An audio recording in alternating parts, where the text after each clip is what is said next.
Good morning, YouTube. Steven here with Simple Tesla Life. Welcome to my channel. Another beautiful morning here in Colorado. Do you ever have one of those mornings where you brush your teeth and then you get orange juice? And it tastes really bad. So, yeah, I'll have to suffer through the orange juice with the toothpaste orange juice in my mouth. So, I thought just real quick I'd do a quick update on where's some things I communicated on my order last night to my sales advisor. So I think I'd mentioned I got a couple of texts, one just the other day saying I needed to complete some steps in the paperwork, or I guess call it online work, and it specifically called out my trade. It said something about accepting the trade offer. That was in the text. So it read something like, you know, your car should be delivered in the next 2 weeks. You need to complete the information in the order, and then it specifically said accept trading offer. And so I went to my order page, and there is no place I can see to accept anything. Like there's no checkbox, there's no click here to accept. It does show a quote price on my trade vehicle, which is my 2018 Volt, but again, there's no place I can see to move it forward. So I sent a screenshot of that and the screenshot of the text message to the sales associate, or sales advisor. So we'll see what she says. I had emailed her last week about some questions. They're very slow to respond, like extremely slow. So anyway, I don't know, maybe that's a good sign. They must be very busy. So hopefully she'll get back to me shortly. The other couple of things I thought I'd touch on this morning, I'll probably keep this to a shorter video today. I thought I'd talk a little bit about some of the things I'm doing to prepare to take order of my Model 3, and maybe how that's different from my experience with my Volt. And again, I have a Chevy Volt, Volt with a V, not the Bolt with a B. My Volt with a V has a range. In the summertime, it'll go up to around 64, 65. In the wintertime, that drops into the high 40s. If it's extremely cold, below zero, it'll go into the mid to lower 40s.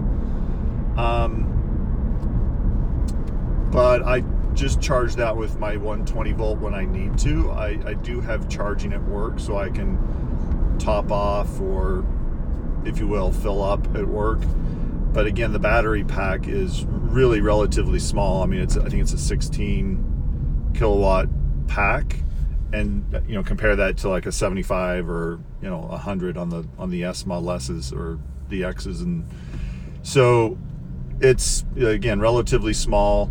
So a charge for me at home, if the battery is if it's drained, which I will say kudos to Chevy, because my understanding is the way they build the battery in the Volts is they made them bigger than what the car gauge, if you will, the electronics and the readout shows in the car. So when it shows that you're completely out, I don't believe it takes you down to nothing in the battery. And when you're 100% full, you're not really 100% full, because there is a buffer. My understanding is they built like a bigger battery, and so it doesn't use all of it. So the you don't have to worry about, I need to fill this Volt up to 80% or 90% or whatever, right? You just fill it up. I do think that's, as I said on a previous video, I think that's critical to mass adoption. You can't have people having to think about that kind of stuff, because it's just a mass. The majority of people will not. But anyway, I digress. So I have not ever installed a higher powered electrical outlet in my garage. Like I said, I just charge it with, when I need to, I'll just charge it into plug it in. The Volt came with a standard charger, say a portable charger that plugs into a 120 volt outlet. So I just plug that in and plug it into my car, and I can get, I don't know, it's a couple of miles of range every hour. So I mean, it takes, if I'm completely drained, it'll take, a good 12 hours, 11 hours or so. Or at least it seems like it does. If I plug it in at like 9 or 10 at night and I wake up in the morning, it's not full. Even for as small as a battery pack that it is, right? So anyway, so with the Model 3, I'm anticipating I'm going to want to put in a 1450 NEMA outlet, and those are equivalent, as I understand it, the equivalent of the plug you'd plug your dryer into, and you can put, I think dryer circuits typically are 30 amp circuits, but you can put up to a 50 or 60 amp circuit in your have it installed in your power. The word is escaping me, but your panel, your electrical box, your electrical panel, you can have that installed in and increase the charge time significantly. If I remember, as I was looking at the different sort of comparisons with I think it was a 50 amp circuit installed in one of those NEMA 1450 receptacles, with the Tesla portable charger, right? Because there's a wall charger that Tesla sells. I believe it's around 500. It's the nice, sleek looking, mounts on your wall and stays there all the time, right? There's that option, or there's the portable charger. And as I understand it, the portable charger, you can plug it into a 50 amp outlet, but it will only charge, I believe, up to 32 amps, which I think gets you around 20 to 23 or so miles per hour.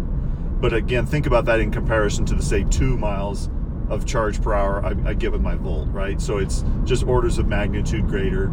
And then if you do, if you want to spend the money and go the route of the $500 wall charger or wall, I think they may call it something slightly different, because the charging mechanism is actually in the car, or at least that's as I understand it. The electronics that do take the actual charge is in the car. But anyway, if I go that route, I believe you can get it, if you had a 50 or a 60 amp circuit, I believe you can get up to a max of around, in your house, of around, I think it's 45 maybe miles per hour. Again, look those things up. Tesla has a really good grid on somewhere on one of their web pages where they show the charging rates with different amps and volts or output. And so you can go look at that and just really know what you can expect if you are plugging into that kind of a circuit. So anyway, that's something I'm certainly looking at doing. Again, even though I can charge up at work, which I will do and taking advantage of as much as I can, I feel like you can't rely on that. There's certainly going to be times where you go on trips, you come back and you're near 15 or 10% rather than going into a supercharger, which, by the way, the other thing is the electrical cost, or the cost of my electricity at my home is, I want to say it's not quite half, but it's probably 55-60% of the cost of a supercharger. I think it's like in the 10 to 12 cent range per kilowatt, versus I think the superchargers are 21. So again, there's a savings there. So I would prefer, when I can, to charge at home versus charging at a supercharger. And I mean, that's for me probably the most important thing would be having that installed. There's going to be probably some other accessory options. I will look probably at some kind of a front end protection coating on the front of the vehicle. I will likely look at some tint on the side windows,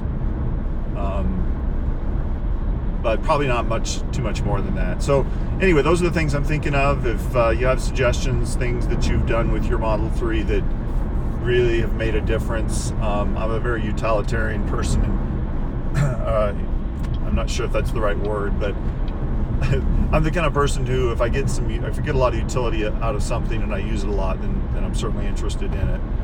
If I don't, I'm probably not going to pursue it. So anyway, thanks for joining me this morning, and we'll talk again soon.